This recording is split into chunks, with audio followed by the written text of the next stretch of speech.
You know, I knew I had it in me to make a video that wasn't completely full of shame. Because guess what, folks? I actually read this month. It's a miracle. Hello friends, and welcome back to my channel. My name is Katie, and in case you didn't know, I am embarking on a year-long journey of rediscovering my love of reading. Basically, what I mean by this is I'm going to try to read all of the books on my physical TBR. These shelves above me and next to me and behind me in all of these videos hold the books that I would like to read. So let's just jump straight into it. I'm gonna start with my January wrap-up. So as I'm filming this, it's not actually the end of January. However, I think I'm pretty much done with reading except for one book, but it is technically a reread, so it doesn't actually count towards my TBR stat. I feel okay filming this video, but just for context. So the first book I read in January is Ruin and Rising by Leigh Bardugo. This is the third and final book in the Shadow and Bone Grisha trilogy. I really love this book. I gave it a 4 out of 5 stars. What I really loved about this is that it is really a culmination of all the characters that I know and love. Nikolai was fantastic in this book. Oh, so good, so wonderful. Love that man. I feel like Alina really came into her own, and unlike some people, because I know I've seen some criticism of the ending, I actually really like the ending, and I like the way that she wrapped up plotline with Alina and the Darkling. No spoilers, don't worry, but obviously you should know that the main conflict gets resolved in this book. I do think the beginning was a little bit slow, but I do appreciate the fact that her writing was much stronger in this book as compared to Siege and Storm and Shadow and Bone. As you know, I hated Siege and Storm, and Shadow and Bone was a decent, I think, fantasy debut and encouraged me to continue reading the series, but I did really enjoy Ruin and Rising, and I think this was probably my favorite book in the original trilogy. Also, now that I'm filming this, I got to talk about this really quickly. The pictures, the picture teaser promo pictures for the Shadow and Bone TV series, I'm dying. And we now officially have a date, April 28th, 29th, something like that. Y'all, I'm so excited. You best believe I'm gonna be doing a full-on review of the TV show, especially with all of the differences between the books and that, because that's the reason I read this series, is because I really liked Six of Crows, and I hadn't read the series before I read Six of Crows, so I really love the series. I think I would recommend this. It's very much kind of traditional old-style YA, if you know what I mean.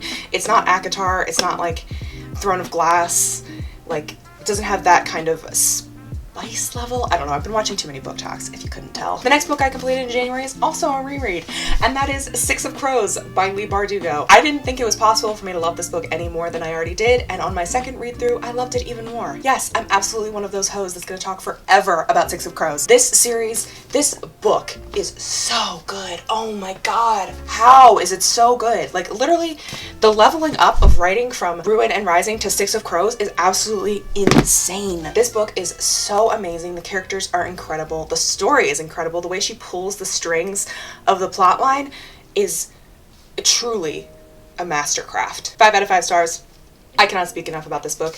If you somehow don't know what Six of Crows is about, if you're not on BookTok or on BookTube at all, it is about 6 people living in, or teenagers living in Ketterdam, which is like a 1920s kind of style business heist, capitalist Wall Street kind of thing going on. It's supposed to be kind of like Amsterdam, but it feels more like New York in the 1970s, 1920s. Our main characters are hired by a guy to break into another country's top secret prison, they call it the Ice Court, and steal a person from inside of it, because there's some crazy shit going on in this book.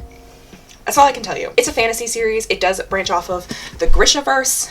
It has Grisha in it, but I think Leigh Bardugo does a really great job of explaining the magic system and how it works in this book. So I highly recommend Six of Crows. However, I do think reading the Grishaverse is important to kind of understanding some of the Easter eggs that are in this book, as well as especially in Crooked Kingdom. I really love this book. It is so good. Highly recommend. Such a fun heist novel, and it has such heart and such great characters. I think the characters are really what makes this book, so if you love character-driven fantasy, I highly recommend Six of Crows. If you haven't read it already, which I feel like most of you probably have, but I love Six of Crows. It's so good. The next book I read, I also loved somehow more than Six of Crows, and that is, of course, the sequel, Crooked Kingdom. This book is an amazing, absolutely fantastic sequel to Six of Crows. The writing is just as superb and has really awesome culminations of character arcs in it that I am absolutely obsessed with. I'm obsessed with this series. I'm obsessed with these characters. and they bring me so much fucking joy. I like this book somehow better than Six of Crows. I think the stakes are even higher in this book, and I really think Leigh Bardugo does a great job of wrapping up this kind of series. This book definitely wraps up the series plot lines that are left over from Six of Crows. So I can't tell you much about this book. It takes place right after Six of Crows because Six of Crows does have kind of a cliffhangery ending. Definitely get Crooked Kingdom if you're planning on reading Six of Crows. This book ripped my heart out, and there's also a ton of awesome Easter eggs for the rest of the Grishaverse in this novel. So there's a particularly great scene at the end of this book that has a particular character that disguises himself in Siege and Storm. If you've read Siege and Storm, if you read the Grishaverse, you know exactly who I'm talking about. And he shows up in this book. Oh, I love it. I love it. If you could not tell, I absolutely adore this book. I cannot wait to reread it. And truly, I'm so excited for seeing Kaz, Inej, Jesper in the series, in the new series that's coming out on Netflix. So excited. All right, so I'm gonna continue on my Grisha spiral because as soon as I finished Crooked Kingdom, you know I had to order King of Scars. So, King of Scars follows Nikolai. I love Nikolai to absolute pieces. He is my favorite character in the entire series. Reading this just confirmed it. It's a close tie between him and Kaz. However, Nikolai has my whole heart. Oh my god. King of Scars is so good. I read this in one fucking day.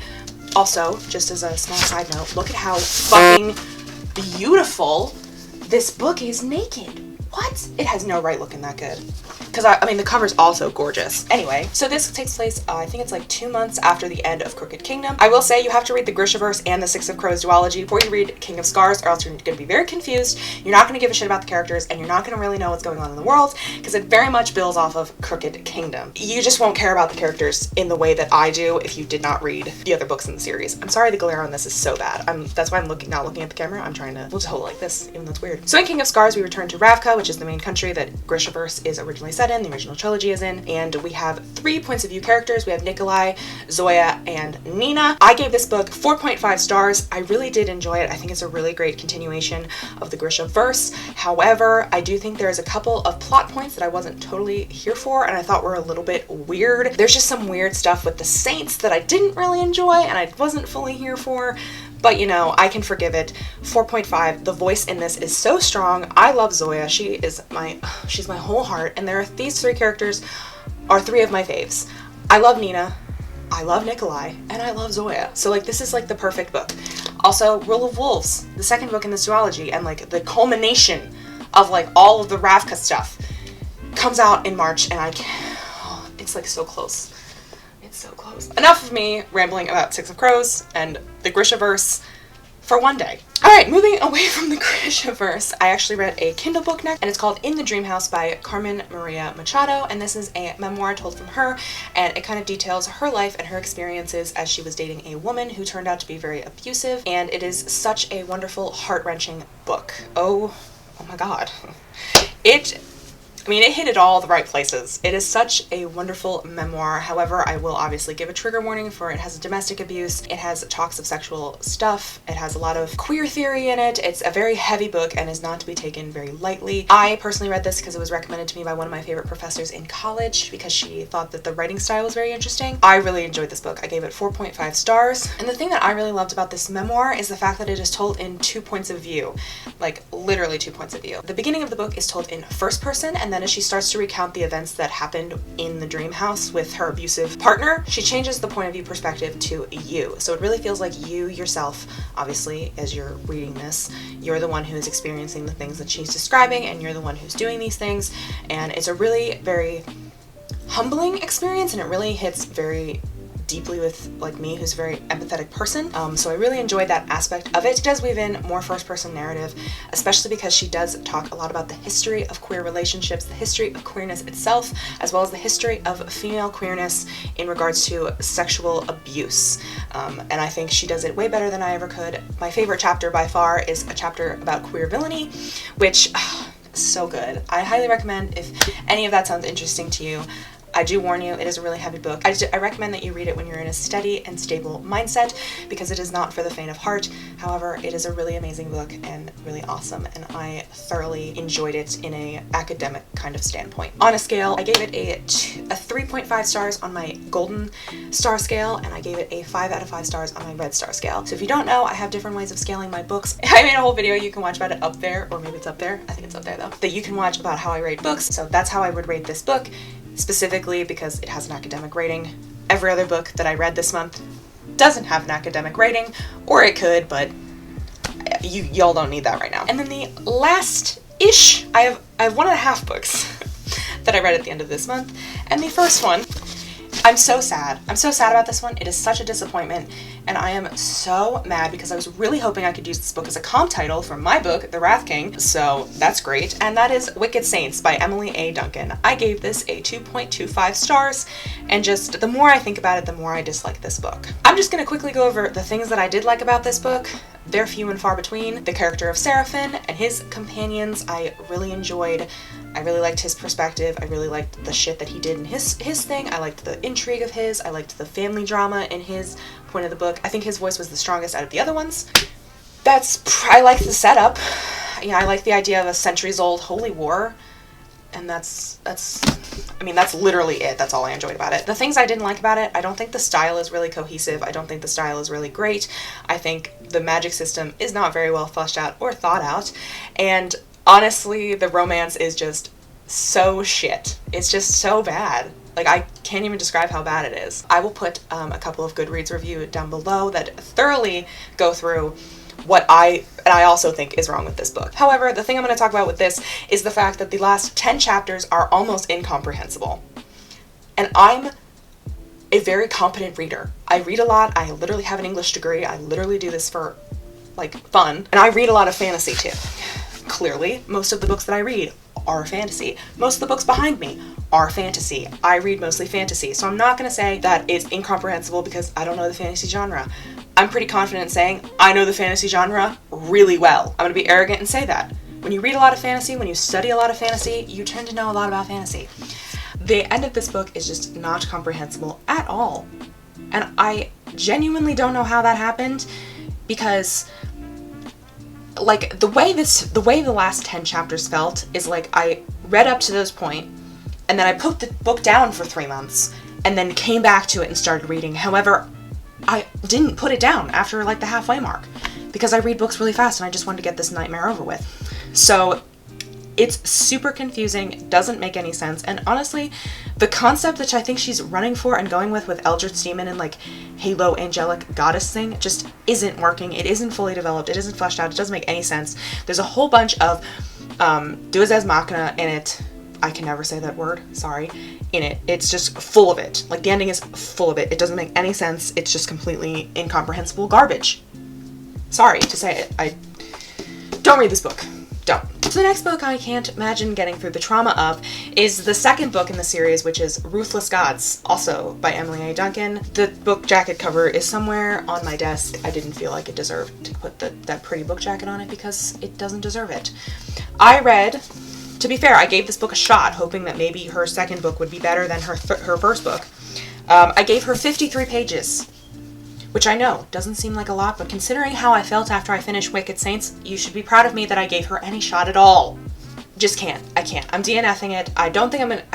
I really don't know what to do with this book because part of me feels like I should spite read it and then make an entire review on how not to do fantasy books or how not to write a religious fantasy, because as someone who's writing a religious inspired fantasy, I feel like I'm just like annoyed that this book sucked so bad. Like, where was her editor?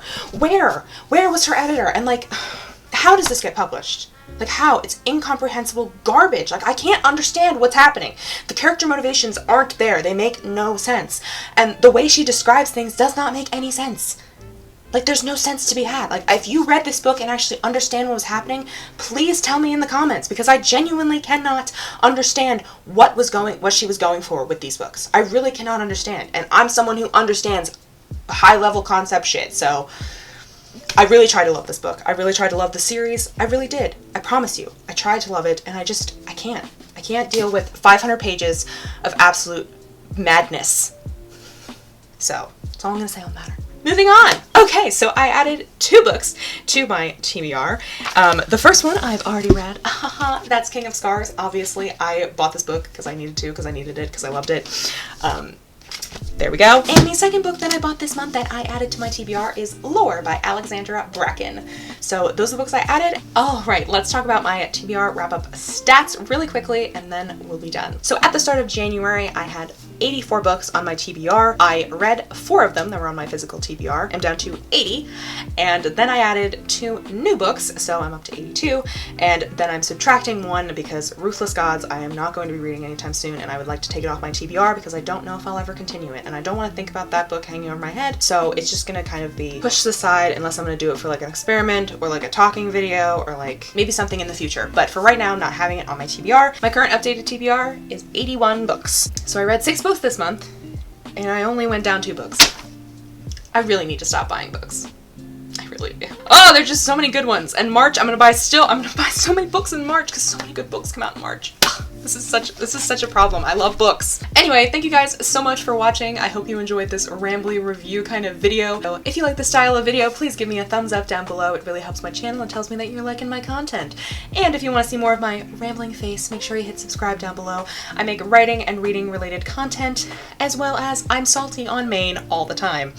If you want to hear more of my thoughts and things, follow me on Instagram because I do post rather frequently on my stories, and I post a lot of dog content on there, so if you want to see more of that, make sure you give me a follow. Thank you guys so much for watching, and I will see you tomorrow. Happy vedif!